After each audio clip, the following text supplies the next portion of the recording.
June তাৰিখ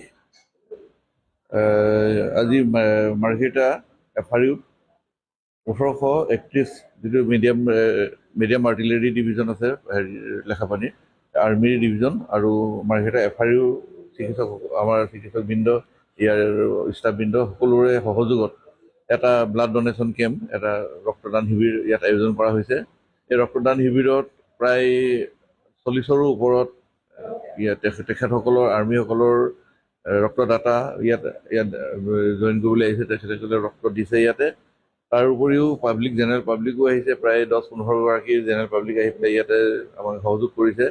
তেখেতসকলৰ যিখিনি আমাৰ ব্লাড ইয়াতে জমা হ'ব, এই জমা হোৱা ব্লাডখিনি আমাৰ তিনিচুকীয়াৰ যিটো ব্লাড বেংক, সেই ব্লাড বেংকৰ তেখেতসকল বিষয়ববীয়াসকল আহিছে। তেখেতসকলে এই গোটেই ৰক্তখিনি ইয়াত সংগ্ৰহ কৰিছে তেখেতসকলৰ নিয়ম মতে, আৰু এই ৰক্তখিনি তেওঁলোকে তিনিচুকীয়াৰ যিটো ভাণ্ডাৰ, যিটো ব্লাড বেংক, তালৈ লৈ যাব। তাত গৈ পেলাই তেখেতসকলে যিখিনি পৰীক্ষা নিৰীক্ষা কৰি তাত ষ্ট'ৰ কৰিব, আৰু সময় সাপেক্ষে আমাৰ যেতিয়া প্ৰয়োজন হয় আমি তাৰ পৰা অনাৰ ব্যৱস্থা কৰিম।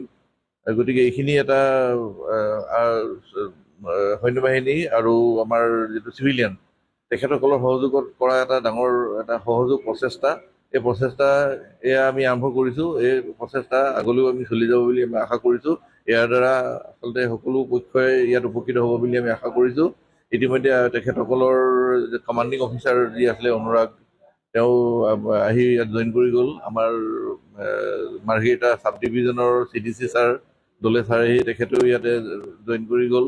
তেখেতসকলে উদ্বোধনী অনুষ্ঠানত তেখেত আছিলে, আৰু ইয়াত বাকীসকল জৱানসকলে এতিয়াও ব্লাড দি আছে, আৰু হয়তো এই গধূলি 4টামান বজালৈকে এই শিবিৰ চলিব।